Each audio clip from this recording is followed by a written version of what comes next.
Margaret watched in stunned silence as her husband of 15 years packed his designer suitcase, casually mentioning that his 24-year-old secretary would be moving into their penthouse apartment next week. What Robert didn't know was that the woman he was discarding like yesterday's newspaper owned the building he was standing in, along with half the city's skyline. By the end of this story, his arrogance would cost him everything he thought he had secured. Margaret had always been the kind of woman who blended into crowds. At 42, she possessed a quiet elegance that came from years of choosing comfort over fashion, substance over show. Before we jump back in, tell us where you're tuning in from, and if this story touches you, make sure you're subscribed, because tomorrow I've saved something extra special for you. Her graying brown hair was usually pulled back in a simple ponytail, and her wardrobe consisted mainly of cardigans, modest dresses, and sensible shoes. She worked part-time at the local community center, teaching pottery classes to seniors and organizing charity drives for underprivileged families. To anyone looking from the outside, she appeared to be exactly what she seemed, a middle-class housewife living a perfectly ordinary life. Margaret had met Robert 15 years earlier at a coffee shop near the university, where she had been completing her master's degree in social work. He was ambitious, charming, and pursuing his MBA with the kind of focused determination that she found attractive. Robert was handsome in a conventional way, with dark hair that he kept perfectly styled and a smile that could convince anyone of anything. He came from a working-class family in Ohio, and made no secret of his desire to climb the social ladder as quickly as possible. Their courtship had been swift and romantic. Robert showered her with attention, small gifts he could barely afford, and promises of the life they would build together. He spoke passionately about his dreams of success, of making enough money to never worry about bills again, of giving his future children opportunities he never had. Margaret found his ambition endearing, his drive inspiring. She had been raised to value hard work and determination, and Robert seemed to embody both qualities. What Robert never knew, and what Margaret never felt compelled to share, was that financial security had never been a concern for her. Margaret was the sole heir to the Whitmore fortune, a legacy built over 3 generations through strategic investments in real estate, technology, and manufacturing.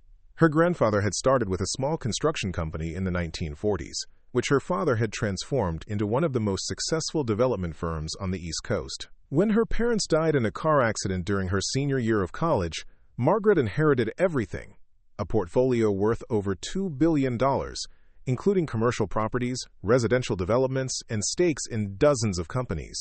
The decision to live modestly hadn't been about hiding her wealth from Robert specifically. Margaret had watched too many of her wealthy friends struggle with relationships built on financial attraction rather than genuine connection.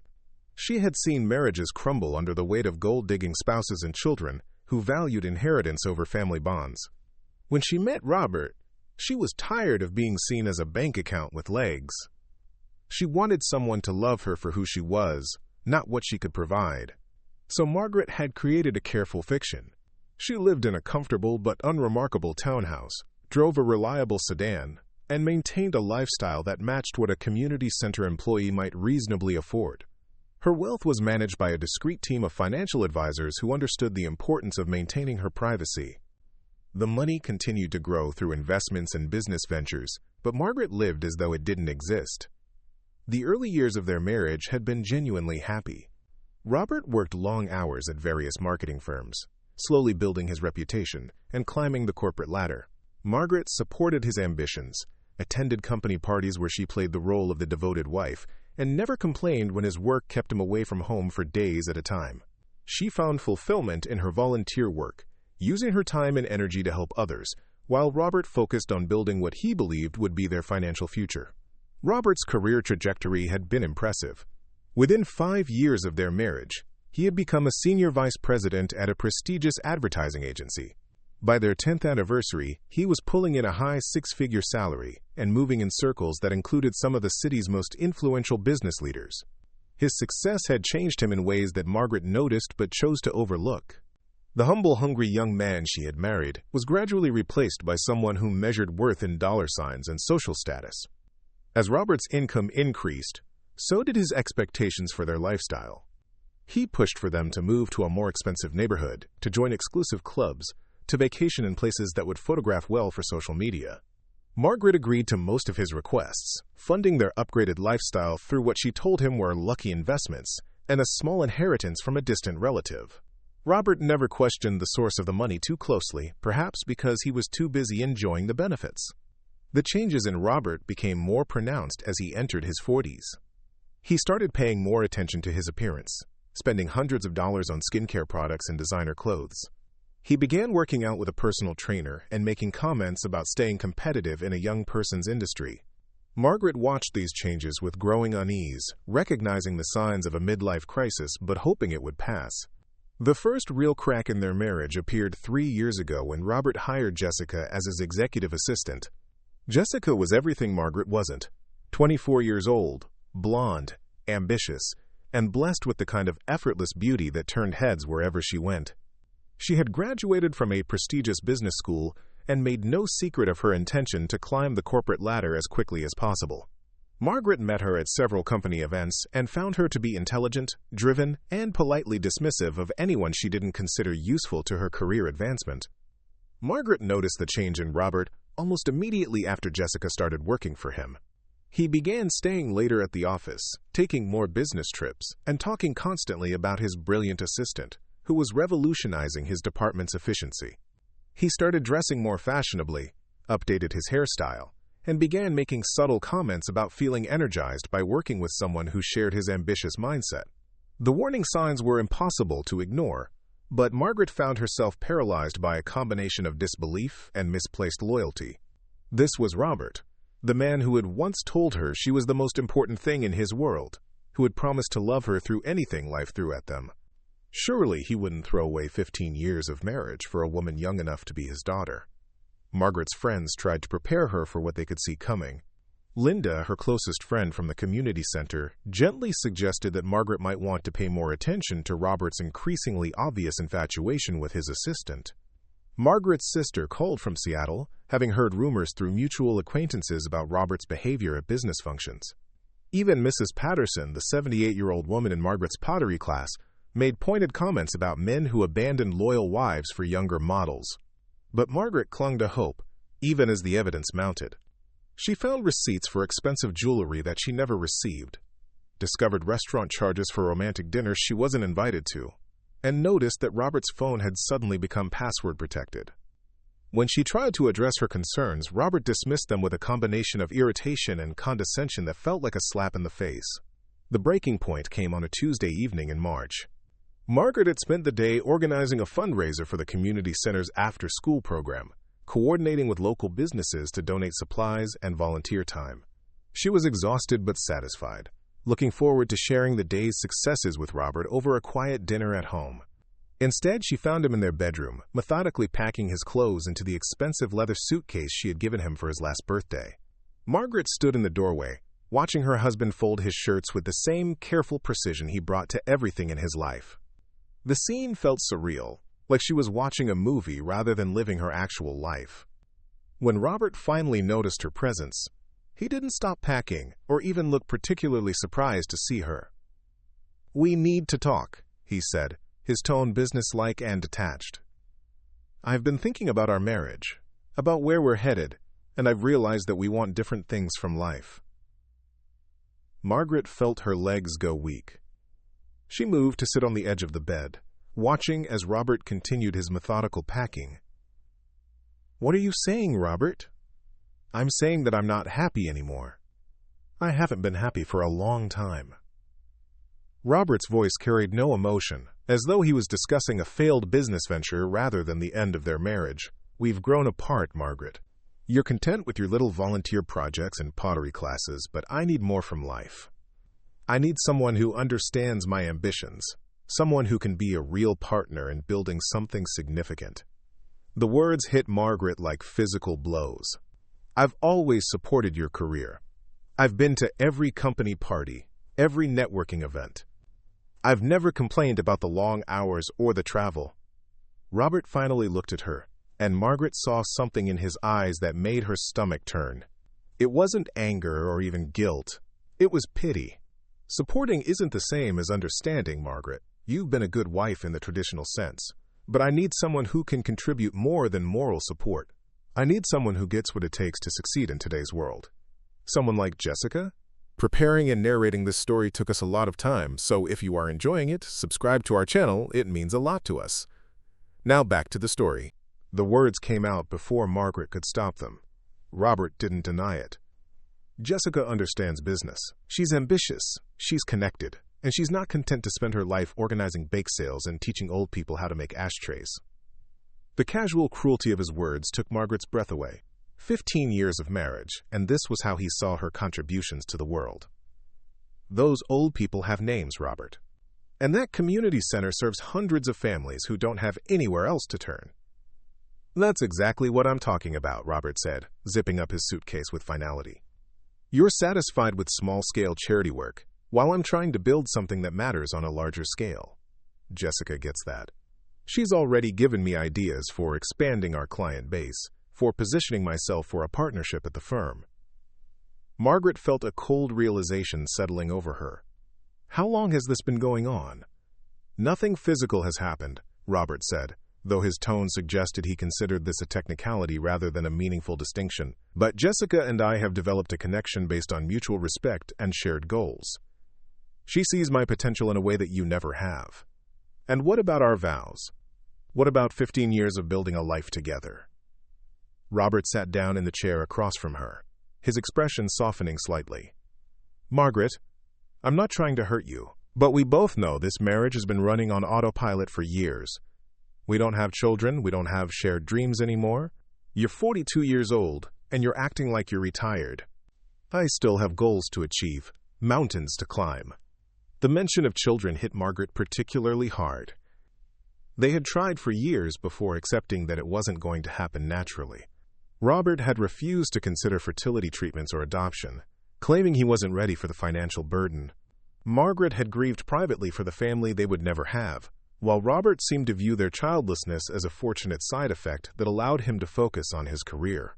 So you're just leaving? Just like that? Jessica's lease is up at the end of the month, Robert said, and Margaret realized he had been planning this conversation for weeks. I've already spoken to a lawyer about the divorce proceedings. Since we don't have children and we've both contributed to our current lifestyle, it should be relatively straightforward. Margaret stared at him, this man she had loved for 15 years, who was now calmly dismantling their life together as though he was canceling a subscription service. You've already spoken to a lawyer? I wanted to understand our options before having this conversation. I'm not trying to take advantage of you, Margaret. We can split everything fairly. The house, the savings, the investments you've made over the years. You'll be fine, financially. The irony of his concern for her financial well-being was almost too much to bear. If Robert had any idea of her actual net worth, this conversation would be taking a very different turn. But Margaret said nothing, watching as the man she had trusted with her heart revealed just how little he actually knew about the woman he was abandoning.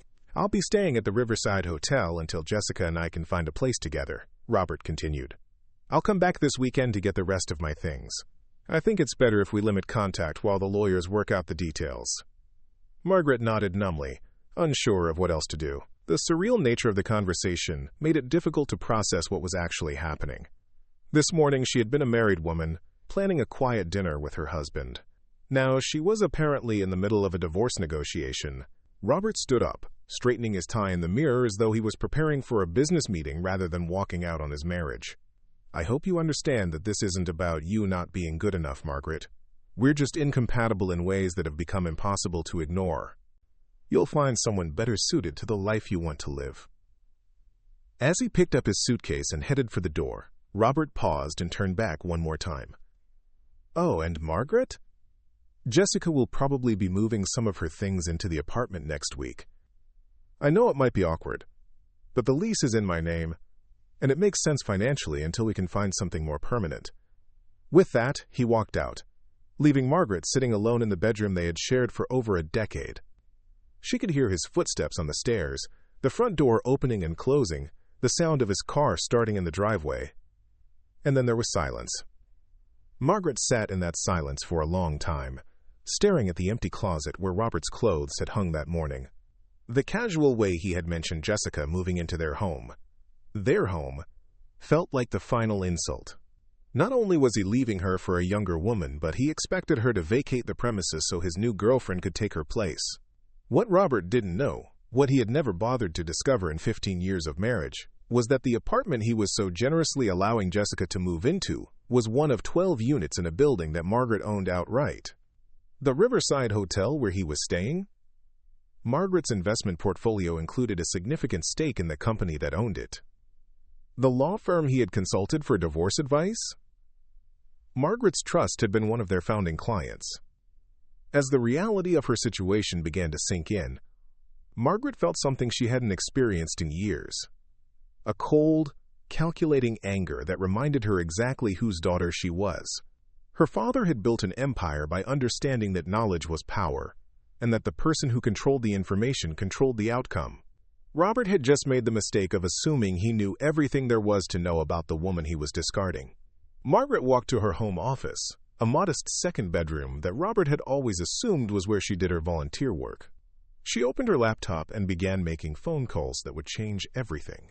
By tomorrow, Robert's confident assumptions about how this divorce would proceed were going to encounter some very expensive realities. The simple wife he thought he could replace was about to remind him that sometimes the most dangerous people are the ones who choose to appear harmless. And Robert's new life with Jessica was going to cost him far more than he had ever imagined possible. 3 weeks after Robert's departure, Margaret sat in the executive boardroom of Hamilton and Associates, the city's most prestigious law firm. Across from her sat Robert and Jessica, flanked by a nervous-looking attorney who had clearly not expected this meeting to take the turn it was taking.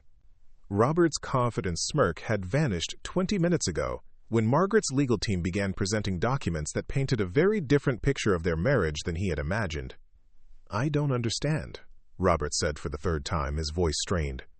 "These property records must be wrong. Margaret doesn't own any of these buildings."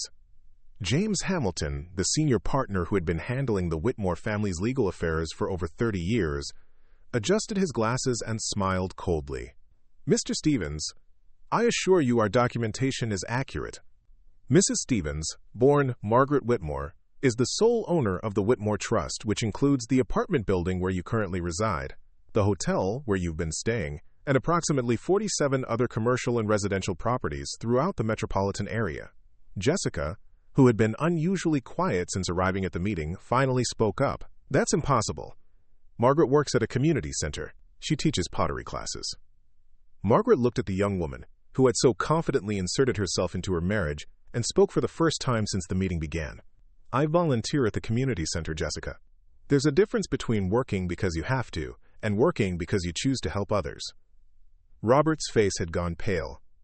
"Margaret, what is this? Some kind of joke? If you had money, why were we living in that modest apartment? Why were you always worried about the grocery budget?" "Because I wanted to see who you really were," Margaret replied simply. "I wanted a husband who would love me without expecting me to fund his lifestyle or boost his social status. For 15 years, I thought I had found that person." The lawyer Robert had consulted for the divorce, a man named Peter Cross who specialized in what he called straightforward dissolution cases, was frantically shuffling through papers. "Mrs. Stevens, my client was under the impression that the marital assets consisted primarily of your joint savings account, the apartment lease, and some modest investments." Hamilton leaned forward, clearly enjoying the moment. "Mr. Cross, your client's impressions were incorrect. The apartment your client has been living in rent-free for 15 years is valued at approximately $3 million. The modest investments he referenced include a diversified portfolio worth roughly $2.4 billion. Jessica actually gasped. Robert looked like he was going to be sick. "Furthermore," Hamilton continued, "the building where Mr. Stevens is employed, the country club where he plays golf every weekend, and the luxury car dealership where he purchased his vehicle last year are all properties owned wholly or partially by the Whitmore Trust." Margaret watched Robert's face cycle through confusion, shock, and then a calculating expression she recognized from his business dealings. "Margaret, honey, I think there's been a misunderstanding. When I said I wanted a divorce, I was just going through a difficult time. The stress from work, the pressure to succeed. I never meant for things to go this far." "Oh, but they have gone this far, Robert." Margaret's voice was steady, betraying none of the hurt and anger that had kept her awake for weeks. You made your choice very clear when you packed your suitcase and informed me that Jessica would be moving into our home." Jessica had been silent, but now she stood up abruptly. "I need some air. This is insane. Robert, you told me she was just some housewife who would be grateful for whatever settlement you offered." "Sit down, Miss Chin," Hamilton said firmly. "We're not finished." Margaret turned to address Jessica directly. "You're right to be concerned, Jessica. You see, the apartment you moved into last week? I own that building.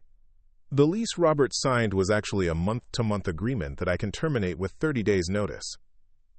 Robert's business training kicked in, and Margaret could see him trying to calculate angles and advantages. "Margaret, let's be reasonable here. We've been married for 15 years. In this state, I'm entitled to half of the marital assets acquired during our marriage." Hamilton smiled broadly. "Actually, Mr. Stevens, you're not. You see, Mrs. Stevens inherited her wealth prior to your marriage, and she took very specific legal steps to ensure it remained separate property. The prenuptial agreement you signed before your wedding was quite comprehensive in that regard." "What prenuptial agreement?" Robert demanded. "We never signed a prenuptial agreement." Margaret reached into her purse and pulled out a leather folder. "Robert, you signed it 3 days before our wedding. You were so focused on impressing your groomsmen with bachelor party plans that you barely read it. I told you it was just a formality, something my lawyer insisted on for insurance purposes." She slid the document across the table. Robert's face went white as he saw his own signature at the bottom of a document that essentially waived any claim to assets Margaret had owned prior to their marriage or acquired through inheritance. "I don't remember signing this," Robert whispered. "Your memory of that week was impaired by quite a bit of alcohol," Margaret replied. "But I have photographs of the signing, with witnesses present, all perfectly legal." Jessica was reading over Robert's shoulder, her face growing more panicked by the second. "Robert, this says she can keep everything. The cars, the apartment, even the furniture." "Not quite everything," Hamilton interjected. "Mr. Stevens is entitled to keep his personal clothing, his golf clubs, and the items he brought into the marriage. However, the apartment lease terminates in 30 days, the credit cards linked to Mrs. Stevens' accounts have been canceled, and the vehicle registration will need to be transferred since it was purchased with trust funds." Robert looked up from the document, and Margaret saw desperation replacing his earlier confidence. "Margaret, you can't do this. I have a career, a reputation. If word gets out that I've been living off my wife's money all these years, it will destroy me professionally." "I'm not destroying anything, Robert. I'm simply choosing not to continue funding a lifestyle for someone who no longer wants to be married to me." Margaret's voice was calm, but there was steel underneath. "The same way you chose to stop wanting to be married to me the moment you found someone younger and more ambitious." Jessica had been growing increasingly agitated. "This is blackmail. You're trying to force Robert to stay married to you by threatening his livelihood." Margaret turned to look at the young woman who had been so confident 3 weeks ago. "Jessica, I'm not forcing anyone to do anything." Robert made his choice very clear. He wants a divorce so he can be with someone who better understands his ambitions. I'm simply granting his request and adjusting our financial arrangements accordingly. "But you're taking everything," Jessica protested. "I'm keeping what was always mine," Margaret corrected. "The only thing that's changed is that I'm no longer sharing it with someone who took it for granted." Robert was frantically reading through the prenuptial agreement, looking for any loophole or escape clause. "Margaret, I made a mistake. A huge mistake. I was going through some kind of midlife crisis and I lost sight of what was important. We can work this out. We can go to counseling." Margaret had waited 15 years to hear Robert acknowledge her worth, and the fact that it only came when his financial security was threatened told her everything she needed to know. "Robert, 3 weeks ago you told me I was holding you back from achieving your potential. You said Jessica understood your ambitions in a way I never could. Has that changed?" Robert glanced at Jessica, who was staring at him with a look of dawning horror. The woman who had seemed so perfect when she represented youth and ambition was suddenly looking at him like he was a financial liability. "I was wrong," Robert said desperately. "I was stupid and selfish, and I threw away the best thing in my life. Please, Margaret, give me a chance to make this right." Margaret stood up, gathering her purse and the folder of legal documents. "Robert, You had 15 years to appreciate what we had. You chose to end our marriage the moment you thought you'd found something better. I'm not going to pretend that revelation away just because the financial reality isn't what you expected." Hamilton was packing up his briefcase with obvious satisfaction. "Mr. Cross, Mrs. Stevens is prepared to offer a settlement of $50,000 in 6 months to vacate the apartment. Given the prenuptial agreement and the separate property nature of the assets, I'd advise your client to accept this generous offer." "50,000?" Jessica's voice was shrill. "That's supposed to last us until we get back on our feet?" Margaret paused at the door. "Jessica, I think you misunderstand your situation. The $50,000 is for Robert. You're not entitled to anything from my marriage settlement. And since the lease on the apartment is being terminated, you'll need to find somewhere else to live." The look that passed between Robert and Jessica in that moment was worth more to Margaret than any amount of money could have been. She watched as Jessica realized that the successful, wealthy man she thought she was getting came with no actual wealth of his own, and that Robert understood his young girlfriend's affection was significantly tied to the lifestyle he could no longer provide. "This isn't over," Robert said, but his voice lacked conviction. "Actually, it is," Margaret replied. "The divorce papers will be filed tomorrow. You have 6 months to find new living arrangements and make whatever career adjustments you need to make. I suggest you start by having an honest conversation with Jessica about what your relationship looks like without my financial support." Margaret left the conference room with a lightness she hadn't felt in years. Behind her, she could hear Robert and Jessica beginning to argue, their voices carrying down the hallway as the reality of their situation set in. 6 months later, Margaret was reading the newspaper over her morning coffee when she came across an item in the business section about Robert's former company. He had been quietly let go 2 months after their divorce was finalized, apparently after several major clients declined to renew their contracts. Jessica had moved back in with her parents in New Jersey shortly after learning that Robert's salary alone wouldn't support the lifestyle she had become accustomed to. Margaret had used her divorce settlement period productively. She had established a foundation focused on supporting community centers and adult education programs, with a particular emphasis on helping people over 40 transition to new careers. The irony wasn't lost on her that she was now funding exactly the kind of programs that might have helped Robert rebuild his life if he had approached his situation with humility instead of entitlement. The community center where Margaret volunteered had received a substantial anonymous donation that allowed them to expand their services and hire additional staff. Margaret's pottery classes were more popular than ever, filled with people who appreciated the therapeutic value of creating something beautiful with their hands. On quiet evenings, Margaret sometimes thought about what might have happened if Robert had chosen differently that March evening. If he had been honest about his unhappiness instead of secretly planning his exit strategy. If he had valued their partnership enough to work on their problems instead of looking for someone new to solve them. But mostly, Margaret found herself grateful for the clarity that Robert's betrayal had provided. For 15 years, she had wondered if hiding her wealth was fair to her husband. Now she knew that the man who had left her for a younger woman the moment he thought it was convenient would have married her trust fund rather than her heart if he had known the truth from the beginning. The simple wife Robert had discarded was living a richer life than she had ever imagined possible, surrounded by people who valued kindness over bank accounts and loyalty over ambition. And that, Margaret realized, was worth more than any inheritance could ever be. Up next, you've got 2 more standout stories right on your screen.